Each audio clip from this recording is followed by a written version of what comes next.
Suryapet junction దీంట్లో ఈ కథ కూడా రాసింది నేనే, రైటర్ కూడా దీనికి. ఈ సినిమా స్టార్ట్ అయింది, ఎండ్ కూడా అయింది, కానీ కొంచెం టైం పట్టింది. సూర్యాపేట్ జంక్షన్ అంటే ఈ టైటిల్ అనుకునే ముందు, ఎందుకనంటే సూర్యాపేట్ అనేది మనకి వెరీ ఫెమిలియర్. ఆంధ్రాకి ఇటు తెలంగాణకి ఒక బార్డర్లో జరిగే కథ ఇది. ఇంకోటి ఏంటంటే ఒక నెక్స్ట్ కాన్సెప్ట్ వేసుకున్న, మీరు ట్రైలర్లో విన్నారు కదా, ఫ్రీగా వస్తే మన భవిష్యత్ నాశమవుతుందని చెప్పేసి అన్నారు కదా. అది రీజన్ ఏంటంటే మనకి గవర్నమెంట్ నుంచి ఎన్నో ఫ్రీగా వస్తున్నాయి, అందరికి ఫ్రీగా వస్తున్న దాంట్లో ఆ ఫ్రీ తీసుకొని దానివల్ల పాడేలా అవుతున్నారని, యూత్ పాడేలా అవుతున్నారని చెప్పేసి వాళ్ళు ఇంజనీరింగ్లోనే దగ్గర దగ్గర ఎన్నో సంవత్సరాల నుంచి ఉంటారు. దానివల్ల వాళ్ళకి ప్రాబ్లం ఎలా అయింది, ఫ్యామిలీ కూడా ప్రాబ్లమ్స్ ఏం ఫేస్ చేస్తుంది, దానివల్ల మిడిల్ క్లాస్ వాళ్ళకి ఏం ప్రాబ్లం అవుతుంది అనేదే కాన్సెప్ట్ ఇది. ఎంతసేపు గవర్నమెంట్ ఎప్పుడు ఫ్రీ లేని వాళ్ళకి ఇవ్వడం అని చెప్పేసి అని అంటారు, కానీ ఎక్కడ లేని అడుక్కోలేకుండా అన్నది మిడిల్ క్లాస్ వాళ్ళే. చెప్పాలంటే వాళ్ళకి ఫేస్ చేసే ప్రాబ్లమ్స్ ఏంటి దీంట్లో అనేది ఒక లైన్ తీసుకొని చేయాల్సి వచ్చింది సినిమా. కథ రాశాను, కానీ డైరెక్షన్ కూడా ఎందుకు మనకు రాదు. దాంట్లో డైరెక్టర్ గారు రాజేష్ నాదన్ల గారు ముందు కథనం అనే మూవీ చేశారు. ఆయనను అడిగాను, ఆయన కూడా కథ విని బాగుంది నేను చేస్తానని ముందుకు వచ్చారు. దాని తర్వాత మనకు ఒక కొత్త అమ్మాయి కావాలి, దీంట్లో ఆల్రెడీ చేసిన అమ్మాయి కావాలని చెప్పేసి అంటే బెంగళూరు నుంచి నైనా గారు వచ్చారు. తనకి తెలుగు ఫస్ట్ ఫిలిం, కానీ కథ కూడా తనకు నచ్చి తను చేయాల్సి వచ్చింది. తెలుగు రాకపోయినా అర్థం చేసుకొని మరి తను బాగా చేశారు. నెక్స్ట్ ముఖ్యంగా చెప్పాలంటే మా సినిమా ఏది స్టార్ట్ కావాలన్నా, కొత్త వాళ్ళకి ఒక 1 రూపీ పెట్టాలన్నా, 2 రూపీస్ పెట్టాలన్నా ఏదైనా ఆలోచించాలి.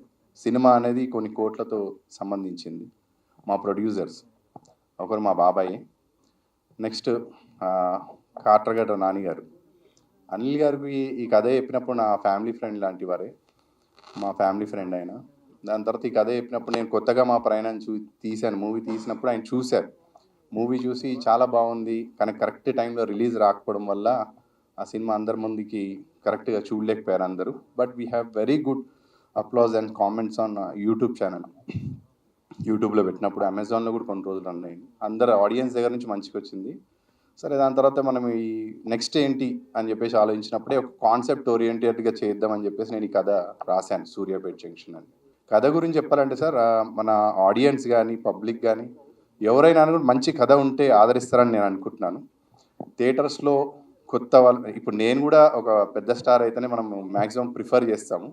బట్ మన ఆడియన్స్ ఎవరున్నాను కూడా కొత్త వాళ్ళది కూడా ఒక మౌత్ టాక్ వెళ్ళిందనంటే they will come and watch the movies. I trust that actually.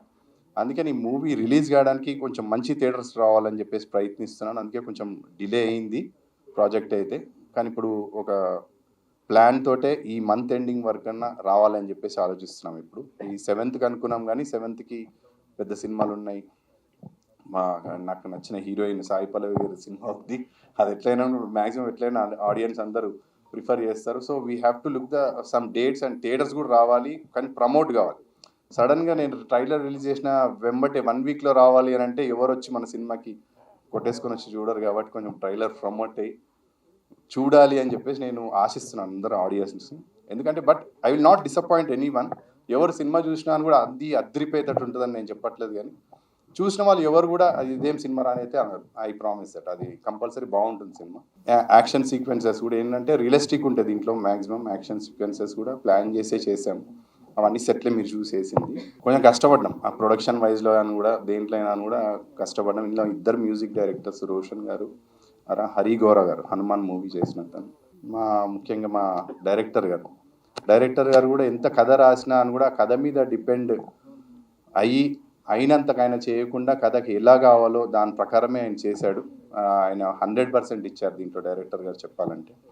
Next ఆర్టిస్టులు ఎవరైతే భాషా గారు ఉన్నారు, వాళ్ళు రాలేదు. ఇంకా మా సినిమాలు చేసిన తర్వాత ఐ ప్రౌడ్ దట్ చూసి నా దాంట్లో చేసిన ఆర్టిస్టులకు చాలామందికి మంచి మంచి అవకాశాలు వచ్చాయి. దాంట్లో అభిమన్యు సింగ్ గారు, ఆయన కూడా యాక్చువల్గా ఆయనకి నరేట్ చేసిన ఫోన్లోనే, నేను పర్సనల్ కూడా కలవలేదు, ఫోన్లో కలిసి చెప్పినప్పుడే కథ. డైరెక్టర్ కాకుండా నేనే చెప్పాను ఆయన కథ. చెప్పినప్పుడు ఆయన నచ్చింది, బాగా నచ్చింది, వచ్చారు. ఇది నా 3rd మూవీ. దీంతో ఆడియన్స్ అందరు చూసి కొంచెం బాగుంటుందని చెప్పేసి నేను అనుకుంటున్నాను. ఐ ఆల్సో బిలీవ్ దట్ మీరందరూ కూడా చూసి థియేటర్లో మమ్మల్ని ఆదరిస్తారని చెప్పేసి మనస్ఫూర్తిగా కోరుకుంటున్నాను. It's a good concept and నన్ను సపోర్ట్ చేసినందుకు ప్రొడ్యూసర్స్తో పాటు నా ఫ్రెండ్స్, ఇప్పుడు డాక్టర్ వినయ్ అని చెప్పేసి అన్న, మధ్యలో ఎన్నో అడ్డదంకులు వస్తాయి కదా, ఫైనాన్షియల్ ప్రాబ్లమ్స్ వస్తాయి ఫిలింలో.